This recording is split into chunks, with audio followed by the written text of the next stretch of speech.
تو یہاں پہ تو ایک سیاست ہو رہی ہے. آئی مین یہ اکنامک مینجمنٹ نہیں ہو رہی, یہ پولیٹیکل مینجمنٹ ہو رہی ہے. اور اگر آئی تھنک کہ لیکن اس ڈاکٹر طرح سلمان شاہ صاحب, پولیٹیکل مینجمنٹ بھی اس کا بھی کوئی فائدہ نہیں ایسے ہو رہا نا. میں اس کے اوپر آتی ہوں, مزید بات کرتی ہوں. عابد سلیری صاحب ہمارے ساتھ ہیں. عابد سلیری صاحب آپ کو ایڈ کرتی ہوں, بہت بہت شکریہ جوائن کرنے کے لیے. یہ بتائیے گا کہ آپ کو کیا لگ رہا ہے کہ ان 9 مہینے میں جس حکومت کو ہم یہ کہتے تھے کہ یہ ایکسپرٹ ہے, ہم نے مفتاح اسماعیل چاہے اس نے آئی ایم ایف سے ہمیں کوئی ایک ایگریمنٹ لے کر دیا, ایٹ لیسٹ ہم نے ان کو بھی ہٹا دیا اس لیے کہ ساکھ ڈار آئیں گے $180 کا کر لیں گے, وہ بھی نہیں کر پائے. آپ کو کیا لگتا ہے کہ کہاں پہ حکومت جو ہے وہ غلطی کر رہی ہے؟ دیکھیے, اگر ہم پچھلے 2022 پورے سال کو دیکھیں تو جب بھی ہم نے معیشت پہ سیاست کرنے کی کوشش کی, ہمیں محسوس ہو گیا کہ وہاں پہ ایک منحصر القوم غلطی کر رہے تھے.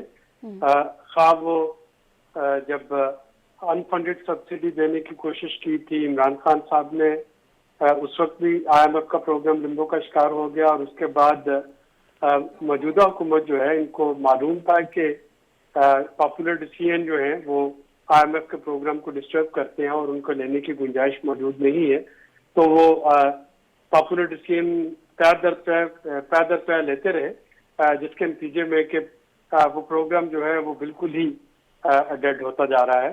اس کے ساتھ ساتھ جو ایک سیاسی عدم استحکام ہے اس نے بھی نقصان پہنچایا. اگر ہم اس وقت اپنی ڈیٹ سسٹینیبلٹی کی بات کریں تو وہ شاید کسی معاشی اصول کے تحت ہمارا جو قرضے ہیں وہ مضبوط وہ سسٹینیبل نہیں ہے, بلکہ یہ پیورلی ایک فارن پالیسی کا ایشو ہے اور پولیٹیکل ایشو ہے. ہمارے 30% کے قریب قرضے جو ہیں وہ ہم نے چائنا سے دینے ہیں, کمرشل اور گورنمنٹ ٹو گورنمنٹ لون ملا کے. اگلے 30% ہم نے مڈل ایسٹ دوست ممالک کو دینے ہیں, جس میں ایک میجر شیئر سعودی عرب کا ہے, یو اے ای کا ہے, قطر کا ہے. اس کے بعد تقریباً 15 سے 20% قرضے جو ہیں وہ ہمارے ملٹی لیٹرل کے اور پیرس کلب کے ہیں. تو ان تینوں گروپس کو اگر آپ دیکھیں جو 80% ہمارے قرضے ہیں, تو اس کے لیے ہمارے چائنا سے تعلقات بہت اچھے ہونا چاہیے, ہمارے سعودی عرب اور یو اے ای سے تعلقات بہت اچھے ہونے چاہیے, اور ہمارے امریکہ سے بہت اچھے تعلقات ہونے چاہیے, تاکہ آئی ایم ایف جو ہے وہ تھوڑا سا ایک بریدنگ اسپیس ہمیں دیتا رہے. اب چائنا اور سعودی عرب جو ہیں یہ اسی صورت میں حکومت کے ساتھ پاکستان کے ساتھ معاملات کرتے ہیں جب ان کو پتا ہو کہ کوئی حکومت مستحکم ہے. اگر چل چلاؤ کا دور ہو تو ہم نے دیکھا کہ عمران خان صاحب کا جو آخری دورے تھے سعودی عرب اور چائنا, انہوں نے وعدے تو کیے لیکن انہوں نے اس کو امپلیمنٹ نہیں کیا, کیونکہ اس وقت نظر آ رہا تھا کہ شاید حکومت جو ہے وہ پی ٹی آئی کی نہیں رہے گی. اب بھی جب تک ہمارا جو ایک عدم استحکام چلتا رہے گا, اس میں کوئی بھی دوست ملک جو ہے وہ, کیونکہ انہوں نے کسی پولیٹیکل پارٹی یا کسی خاص شخصیت کو oblige نہیں کرنا ہوتا, انہوں نے ایک حکومت کو oblige کرنا ہوتا ہے جو کہ کچھ عرصہ تک جو ہے وہ ملک میں رہے. تب وہ یہی ویٹ ہو رہا ہے کہ کون سی حکومت ہوگی, کیا پی ڈی ایم ہوگی, کیئر ٹیکر ہوگی, پی ٹی آئی ہوگی, الیکشن ہوں گے نہیں ہوں گے. تو ان دونوں چیزوں کا کمبینیشن کافی لیتھل ثابت ہو رہا ہے. لیکن عابد سلیری صاحب, جیسے کہ ہم نے دیکھا ہے کہ جب آرمی چیف باجوہ صاحب تھے تو اس وقت بھی جب یہ گورنمنٹ اتحادیوں کی آئی تھی ابھی تحریک عدم اعتماد کے بعد, تو انہوں نے امریکہ کو کہا تھا کہ آئی ایم ایف سے ہمیں پروگرام لے کے دیں کیونکہ ہماری معیشت اس وقت خطرے میں ہے, اور ایسا ہوا کہ ہمیں آئی ایم ایف پیکج مل گیا, چاہے ان کی شرائط پر ہی ملا, ہمیں مل گیا. تو ایک ہمارے ہاں ایک اسٹرانگ پارٹی کہیں یا اسٹرانگ ہولڈ کہیں وہ اسٹیبلشمنٹ بھی ہے, اور آپ کو بھی پتا ہے کہ فورن پالیسی کے بہت سارے معاملات اسٹیبلشمنٹ کے تھرو بھی ہوتے ہیں. تو کہاں سے وہاں پر بھی تو یقین دہانیاں ہوتی ہیں معیشت کے لیے, صرف اور پولیٹیکل سائیڈ ہی ہمیں نہیں دیکھنی, ہمیں یہ بھی دیکھنا ہے کہ ایسا ریاست بھی ہم دوسرے ملکوں کے ساتھ کیسے چل رہے ہیں. تو وہاں بھی تو بھی چینج آف گارڈ آ گیا نا. تو ظاہر ہے کہ جب تک ایک کلیئر پالیسی نہیں بنتی ہے تب تک دوست ممالک کی طرف سے وعدے تو ہو رہے ہوں گے, لیکن کسی چیز کا امپلیمنٹ کرنے کے لیے اگر آپ چائنا ہیں اس وقت, یا آپ سعودی عرب ہیں یا آئی ایم ایف ہیں, تو آپ کو کوئی نہ کوئی اسٹرانگ گارنٹر تو چاہیے ہوگا کہ آپ جو باتیں کر رہے ہیں, حکومت جو باتیں کر رہی ہے, اگر کل کو یہ نہیں رہتی تو آنے والی جو حکومت ہوگی, خواہ وہ کیئر ٹیکر ہو یا وہ کوئی سیاسی حکومت ہو, وہ ان چیزوں پہ عمل پیرا رہے گی. تو اس وقت تھوڑا سا ایک ٹائمنگ جو ہے بدقسمتی تھے, یعنی ہمارے معاشی جو فنڈامنٹلز ہیں وہ تو ویک ہیں ہی ہیں, لیکن ایک ٹائمنگ جو ہے وہ بھی ہمارے خلاف جا رہی ہے. اور اس میں دیکھنا ہوگا کہ کیسے ہم اسموتھ سیلنگ جو ہے وہ کر سکتے ہیں اگلے سال. ابھی جیسے عابد صاحب ابھی بھی ہم دیکھ رہے ہیں کہ آئی ایم ایف کے پاس ہمیں جانے کے لیے آئی ایم ایف کے پیٹرولیم مصنوعات کی قیمتوں میں اضافے کا کہہ رہا ہے. ہو سکتا ہے کہ بجلی کے بلوں میں بھی کسی نہ کسی مد میں اضافہ کیا جائے. تو آپ کو کیا لگتا ہے کہ ایک تو عوام کے اوپر بوجھ آئے گا, آئی ایم ایف کے ساتھ ہم کس طرح سے بہتر ڈیل کر سکتے ہیں؟ ہمارے پاس کوئی آپشن موجود ہے؟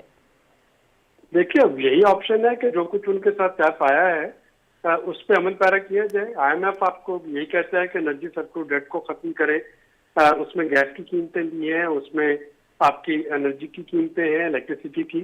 آئی ایم ایف نے جو پیٹرولیم ڈیولپمنٹ لیوی ہے ڈیزل پہ 50 روپے پر لیٹر لے کے جانی ہے, اس کی وہ بات کر رہے ہیں, وہاں تک لے کے جائیں. اب الیکشن ایئر میں کوئی بھی چاہتی ہوگی وہ اس طرح کے اقدامات کرنے سے گریز کرے, لیکن اگین وہاں پہ ہمارے پاس اب کوشچن نہیں ہے. آئی ایم ایف کہہ رہا ہے کہ ایکسچینج ریٹ کو مارکیٹ فنڈامنٹلز کے مطابق ہونے دیں, جس چیز کی طرف اشارہ ابھی سلمان شاہ صاحب کر رہے تھے. اگر ہم سپلائی اور ڈیمانڈ کے مطابق اپنے انٹر بینک ریٹ کو فلیکسیبل نہیں کریں گے تو ظاہر ہے کہ ہنڈی حوالہ کے ذریعے ڈالر جو ہے وہ ان کی ٹرانزیکشن ہو رہی ہوں گی, بینک ریزرو جو ہے وہ کم سے کم ہوتے جائیں گے. آئی ایم ایف اس کے خلاف ہے. آئی ایم ایف چاہتا ہے کہ آپ اپنے فنڈامنٹلز کو مضبوط کریں, نہ کہ سمپٹومیٹک ٹریٹمنٹ کریں. اور لگ رہا ہے کہ 9th ریویو کے لیے حکومت کو یہ کرنا پڑے گا. رائٹ. ڈاکٹر سلمان شاہ صاحب, آگے کما ہے اور پیچھے کھائی ہے, الیکشن کا سال ہے, حکومت کوئی سخت فیصلے کرنے سے گریز کر رہی ہے کیونکہ اگر ایسے فیصلے کرتی ہے جو عوام پر بوجھ ڈالیں گے تو وہ سیاسی موت ہوگی, کیونکہ الیکشن میں اس کے نتائج بھگتنا ہوں گے. تو کس طرح سے حکومت اپنے آپ کو بھی اور معیشت دونوں کو بچا سکتی ہے, اس پر بات کریں کہ ایک بریک کے بعد کی پہنچی.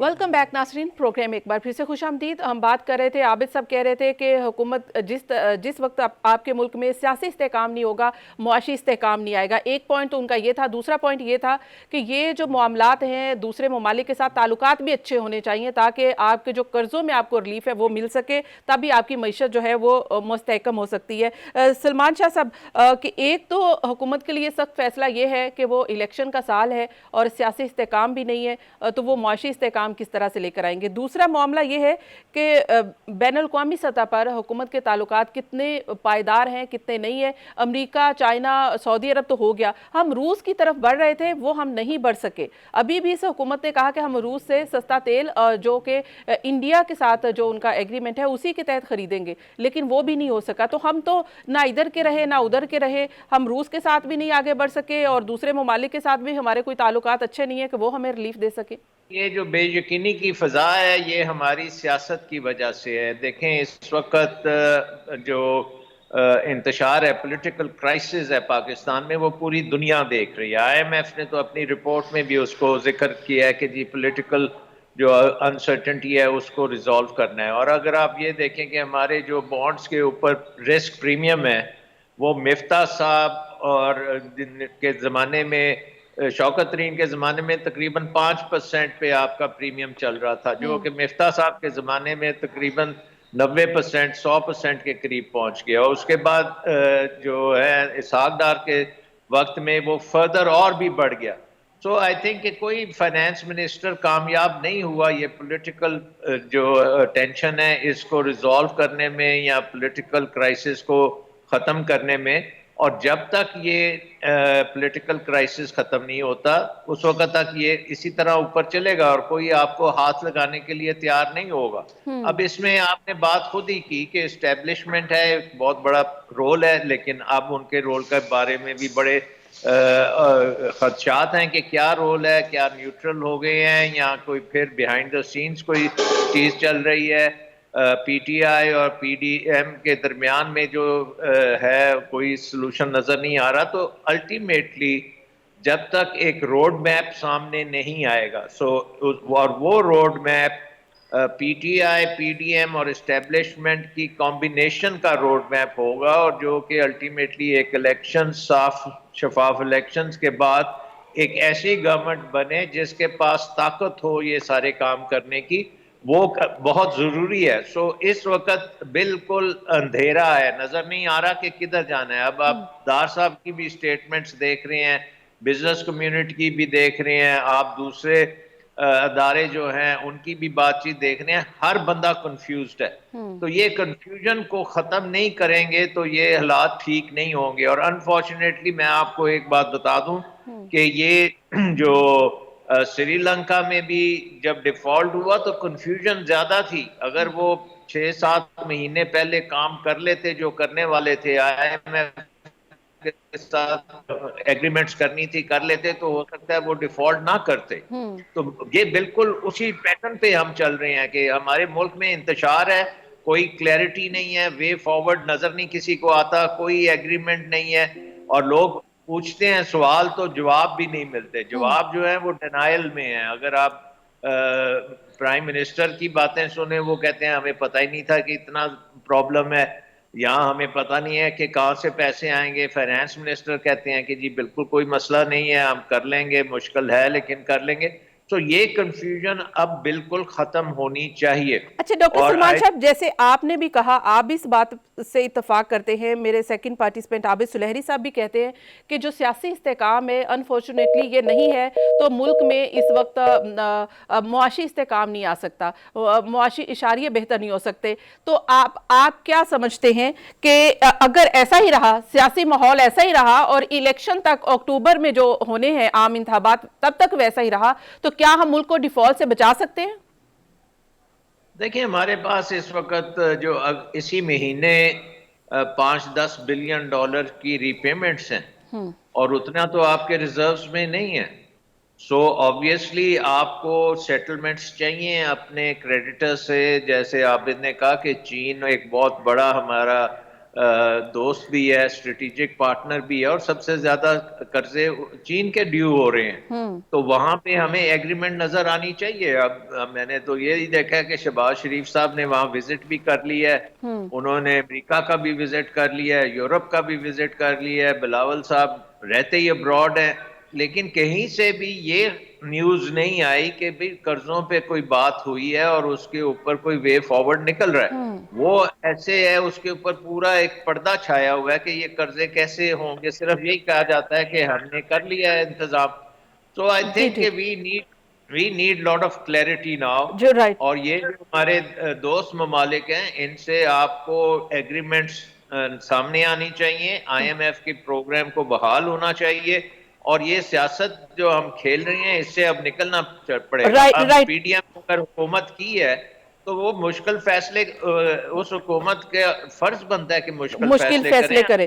جی ٹھیک ہے عابد سلیحری صاحب، جیسے کہ ڈاکٹر صاحب کہہ رہے ہیں کہ اب دو ہی راستے ہیں کہ یا تو پھر ہم جا سکتے ہیں مشکل فیصلے کرنے، اگر یہ حکومت لی ہے تو ہمیں مشکل فیصلے کرنے پڑیں گے. آپ کو کیا لگتا ہے کہ حکومت کے پاس دو ہی راستے ہیں، یا تو مشکل فیصلے کر لے یا پھر اپنا ووٹ بینک جو ہے اس کو مستحکم کر لے؟ تو حکومت کیا کرے گی؟ کیا ملک کو ڈیفالٹ سے بچائے گی یا الیکشن کے سال میں عوام میں اپنا ووٹ بینک جو ہے اس کو سٹرونگ کرے گی؟ دیکھیے، سری لنکا میں ہم نے دیکھا تھا کہ ایک سٹیج وہ آئی تھی کہ اپوزیشن جو ہے وہ نہ تو راجہ پکسا کے خلاف تحریک عدم اعتماد لانا چاہ رہی تھی، نہ وہ حکومت بنانے میں انٹرسٹڈ تھی. تو اللہ نہ کرے کہ پاکستان میں اس طرح کا وقت آئے.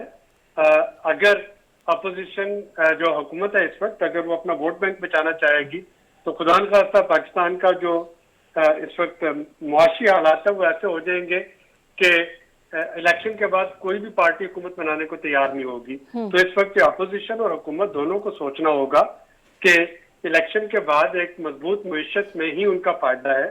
جو بھی پارٹی جس کو بھی عوام منتخب کرتے ہیں، جس کی بھی حکومت ہوتی ہے، اس کا فائدہ اسی میں ہے کہ معیشت مضبوط ہو. اس لیے دونوں سائڈز کو تھوڑا سا اجتناب کرنا پڑے گا معیشت پہ پالیٹکس کرنے کا، اور حکومت پہ اس کی ذمہ داری اس لیے زیادہ ہوتی ہے کہ اگر حکومت ابھی جو ہے وہ نان پاپولر ڈیسیژنز نہیں لے گی اور اکانومی کو نہیں بچائے گی تو خدا نخواستہ ایک ایسی سچویشن میں آ جائے گا جبکہ بالکل آپ ڈیفالٹ کے برنک پہ پہنچ چکے ہوں گے.